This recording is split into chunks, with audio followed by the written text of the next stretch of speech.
Bonjour à tous, c'est Maxime et bienvenue dans cette nouvelle vidéo. Dans cette vidéo, je vais te présenter un matériau que j'ai créé avec Substance Designer. Alors, il ne s'agit pas d'un tuto, dans le sens où je ne vais pas expliquer étape par étape comment recréer ce matériau, puisque cela me semble peu intéressant, mais plutôt une présentation globale, où je vais présenter rapidement les nœuds utilisés pour créer ce matériel. Alors, il est possible que des fois j'utilise matériel.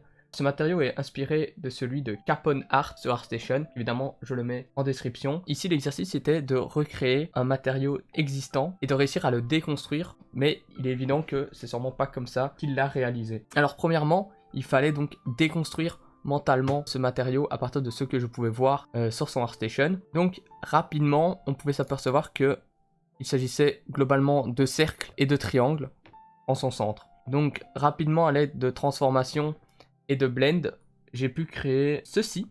Évidemment, il n'y avait pas toutes les séparations, c'était des cercles pleins. Pour créer les séparations, j'ai utilisé une méthode qui fonctionne, mais qui me semble trop compliquée pour que ce soit celle utilisée et utilisable. Mais c'est une méthode qui fonctionnait, donc pourquoi pas. Donc j'ai utilisé, grâce à un shape, j'ai fait une ligne, finalement, que j'ai scatter grâce à un circular splatter. Ensuite, que j'ai déformé via un multidirectional warp, qui est très utile comme nœud et que j'utilise souvent. Ensuite, j'ai blurré via un slope blur pour créer cette légère pente, ce léger bevel. Donc j'ai fait ça pour plusieurs lignes puisque j'avais plusieurs divisions sur mes cercles. Donc cela m'a aidé à créer ceci. Ensuite, il fallait que je crée ce pattern interne avec tous ces cercles. Alors pour ça, ça a été assez rapide. Donc je suis parti toujours d'une shape simple. Puis j'ai créé ce motif que j'ai répété via un tile sampler. Et qu'ensuite je suis venu ajouter à mon modèle de base. Alors une fois cela créé, certes ce n'était pas fini, mais j'avais déjà une bonne forme de base. À ça je suis venu rajouter les triangles centraux. Pour ça donc j'ai utilisé un polygone pour créer un triangle. Mais le triangle était tronqué. Donc je suis venu à l'aide d'une autre shape le tronquer, puis le recentrer, afin qu'il soit au mieux, le soustraire, le rajouter pour créer un interstice, puis resoustraire un plus petit au mieux, puis le réajouter, ensuite le diviser via toujours le même ensemble de nœuds. Ensuite pour les triangles centraux, très simple, toujours avec des triangles.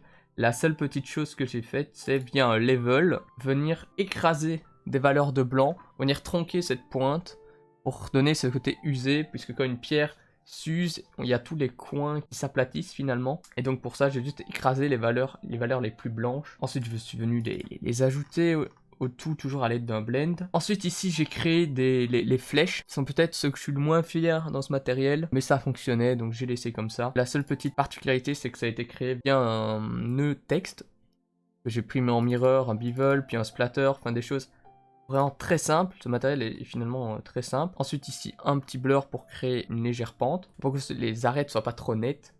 Ensuite il fallait un peu détruire cette forme trop propre. Pour ça finalement j'ai utilisé un ensemble de nœuds custom que j'ai un peu repris à gauche à droite sur internet. Je ne me souviens plus très bien de qui les a fait et shame on me, puisqu'il faudrait toujours pouvoir citer l'artiste. Donc je vais quand même les montrer afin que vous puissiez voir de quoi il en résulte et puissiez les réutiliser parce que c'est des nœuds que j'utilise souvent. Tout commence par un cell node, ensuite un flou de fil pour vraiment créer des formes différentes. Ensuite grâce à un distance on enlève toutes les edges noires, un auto level parce que toujours.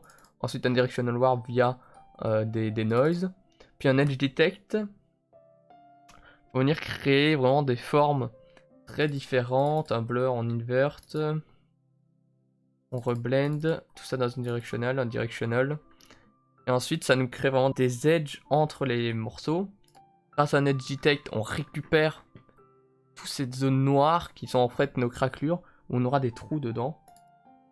Et on redéforme parce que toujours déformer tout. Ensuite, grâce à un distance, vous voyez que là, on commence à apercevoir ce qui va être nos craquelures. Ensuite, un auto level, un slope blur. Et finalement, on a toutes nos craquelures avec des trous comme si... Moi, il y avait encore des morceaux à certains endroits. Et je trouve que ça crée des très belles craquelures qui font vraiment très naturelles. Donc c'est un nœud que j'utilise dans beaucoup de mes matériaux. Ensuite un edgeware, donc qui lui va créer cette usure le matériau. Donc aussi un autre custom. Ils vont utiliser surtout un Cloud 2. Non, c'est un peu comme si j'utilisais un Blend Multiply avec un Cloud. À peu près pareil. Un Surface Noise qui est là, comme le Edgeware, mais un peu plus léger. Ensuite, des macro détails qui encore sont beaucoup plus légers, mais ça vient, on le voit quand même. Ensuite, je vais au lieu d'utiliser directement ce qui sort du macro detail, je vais le mettre dans un blend pour pouvoir contrôler l'usure de mon matériel de base. Ensuite, un Edgeware qui, ça c'est ben pour, comme son nom l'indique, il est utilisé pour détruire un peu les arêtes. Donc il se base sur une AO ou une normal map. Hop, je vous le passe très rapidement. Évidemment, c'est que des nœuds qu'on utilise souvent, mais ça marche très bien. Ensuite là, je vais venir un peu toujours le multidirectional warp qui est très utile pour rajouter un peu de l'aléatoire. Un slope blur. Et c'est à peu près tout pour ce qui est des damage. Ensuite, il faut créer donc le terrain sur lequel il va être. Parce que je voulais pas juste cette forme centrale, je voulais qu'il puisse avoir un terrain pour un peu m'entraîner à essayer de créer de l'herbe, etc. Bon, on peut voir que c'est très simple dès qu'on zoome et dès qu'on regarde le matériel de près. On voit que c'est très simple, mais de loin ça fait le taf. Donc pour ça, pour le terrain, un cloud dans un ambient occlusion pour créer vraiment ces zones très marquées. Hop, puis un level, enfin des choses très basiques. Alors pour les plantes, donc je les crée à partir d'une shape. Ensuite des circular splatters, des shape splatters. Et ensuite on vient les blend au matériel. Pareil, donc j'en crée quelques variantes que je viens rajouter au matériau. Ensuite, pour les colors, là j'ai utilisé une technique grâce à un curvature smooth et un edge detect pour vraiment donner ce côté stylisé et ce côté usé où je voulais que les bords soient plus clairs que le reste du matériau. Donc pour ça, j'ai un premier niveau de couleur, premier gradient, donc qui sera vraiment ma couleur centrale. Ensuite une couleur beaucoup plus claire pour venir accentuer donc tous les endroits où ça doit être usé. Donc on voit ici sur le point des pyramides.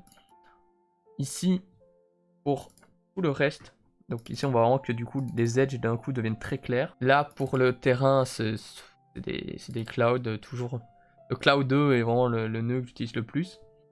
Alors pour venir ajouter de la texture aux pierres de base, donc on peut voir ici la différence entre les deux. Je vais venir ajouter via un cloud et un ambient occlusion pour créer ces petits points. Vraiment pour que ça... Finalement c'est un peu comme un level, il sert un peu de level.